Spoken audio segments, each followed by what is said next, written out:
Welcome back. It's the return of the Warriors. Now, Mark Johnson is out of town on business, so sitting in for him is the man who says he knows college football like the back of my hand.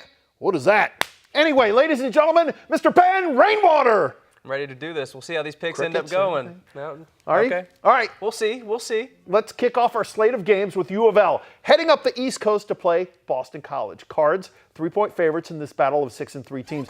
I actually think the Eagles are going to cover the 3 points, although Louisville will win a squeaker. Yes, I know U of L looked good against FSU before dropping the game, but the Cards have struggled on the road, going just 2-2, and Boston College is a very good 6 and 3 team.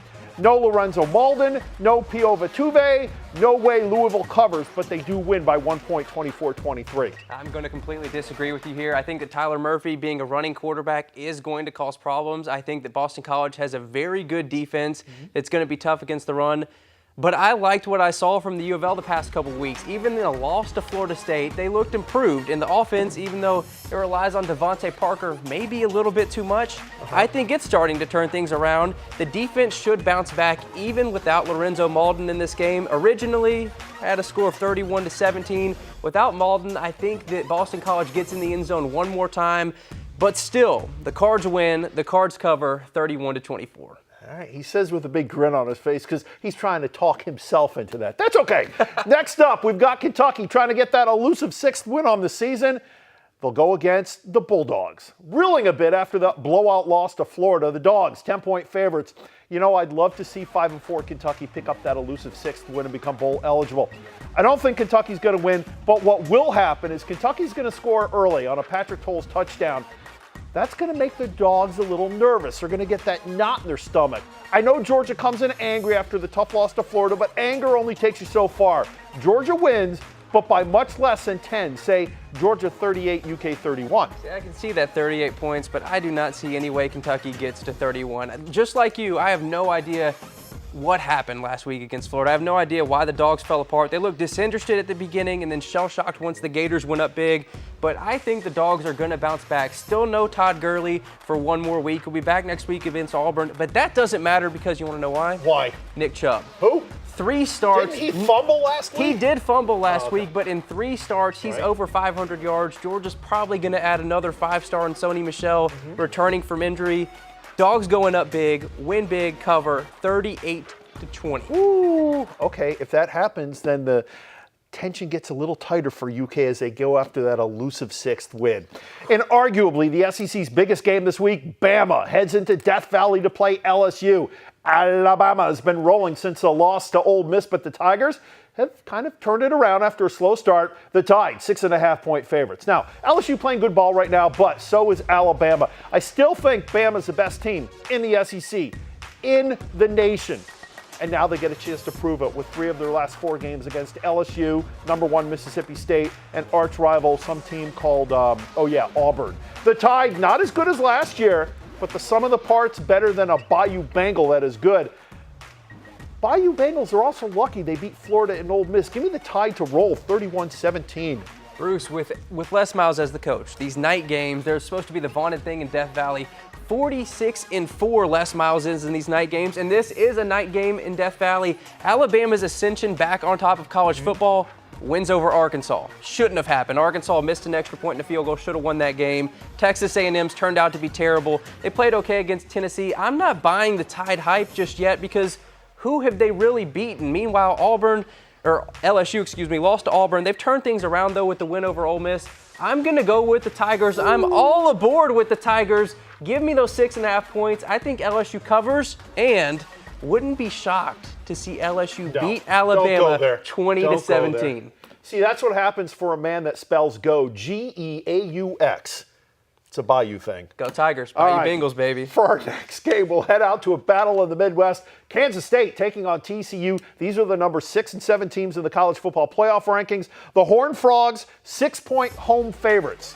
So we're going to call it an elimination game, easy for me to say. The winner stays in the hunt for a Big 12 championship. More important, a national title. The Horned Frogs have the firepower and the experience. This then will be TCU's 5th-ranked opponent in its last 6 games. And so far, TCU only has one loss in that run. Yes, they're giving up a touchdown, but for these Big 12 teams, they can make up that difference in about 20 seconds. I like the home team to stay hot. TCU wins. It'll be a shootout because it's the Big 12, but it'll be TCU winning 45-35. TCU's been able to make up these things and these leads and deficits because they've been playing against bad defenses, Bruce. Kansas State doesn't have a bad defense. Their only loss on the season, a home game to Auburn, where they should have won. They had a drop touchdown in the end zone, ended up getting picked off. Their kicker missed like 3 field goals in this game. Kansas State should be undefeated. Coulda, woulda, shoulda, yes, I know. They should be undefeated. They should be the top 3 team. They should be favored in this game.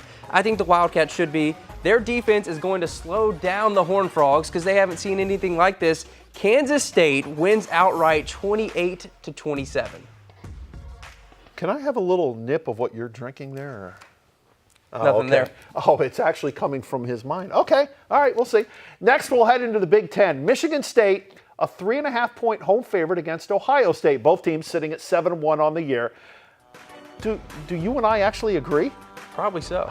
Michigan State's only loss this season has been at Oregon. Certainly nothing embarrassing about a road loss to the number 4 ranked team. Ohio State has rebounded from their early loss to Virginia Tech, but I think it's as much because they've played weaker teams as anything else. M State, the class of the Big Ten. Sparty will party 28-14. You know what, Bruce? For the first time, I am going to agree with you because in my eyes, Ohio State is a fraud. We sat here and watched them lose to Virginia Tech earlier this season, and we thought, okay, Beamer ball's back. Virginia Tech, the Hokies might be good.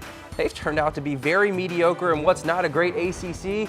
So I don't believe in Ohio State, but I do believe in Michigan State. They didn't look great against Oregon. A lot of teams don't. Right. Sparty's looked good in every other game this season, so I'm going with Michigan State 28-17. Actually wouldn't be surprised if it got even more out of hand than that.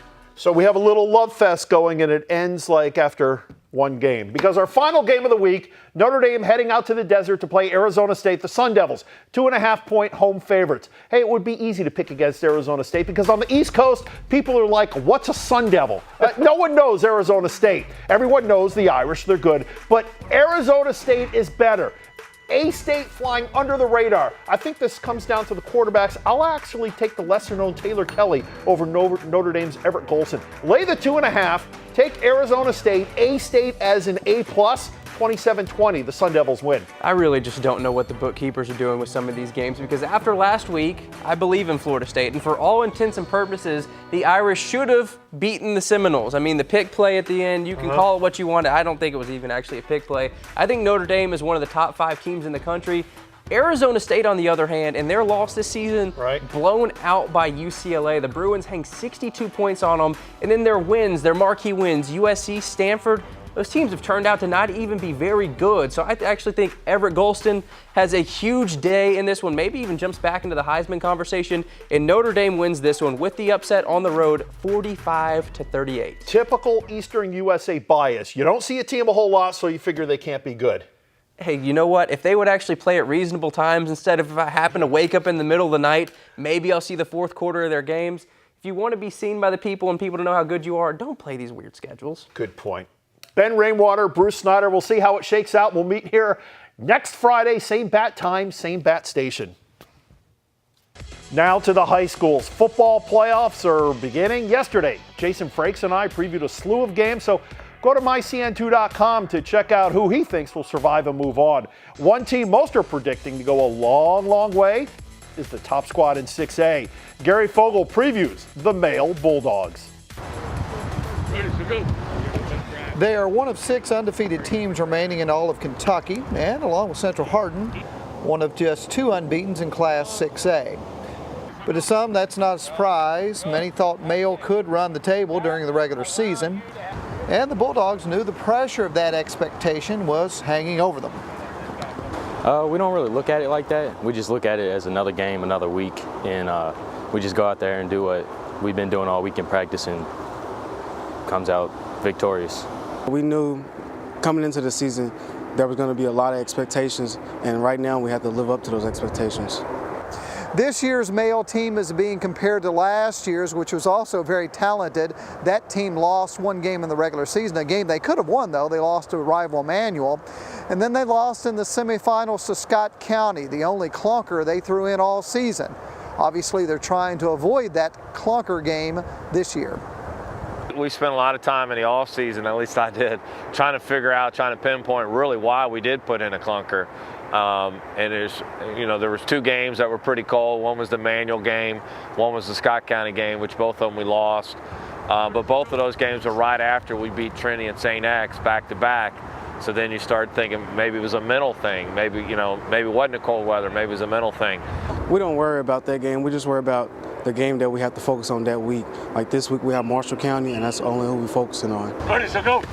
That loss last year in the semifinals has been an incentive for them all season as they hope to make it 1 game further this year and bring home a state title as well as an unbeaten record. Gary Fogle, CN2 Sports. Thank you, Gary. Marshall County at Male kicks off tonight at 7:15. Coming up, the aftermath of that big NASCAR fight. We'll talk with racer Chris Lafferty. And Casey Cuss takes us inside the locker room following yet another Bengals loss in prime time. We'll be right back.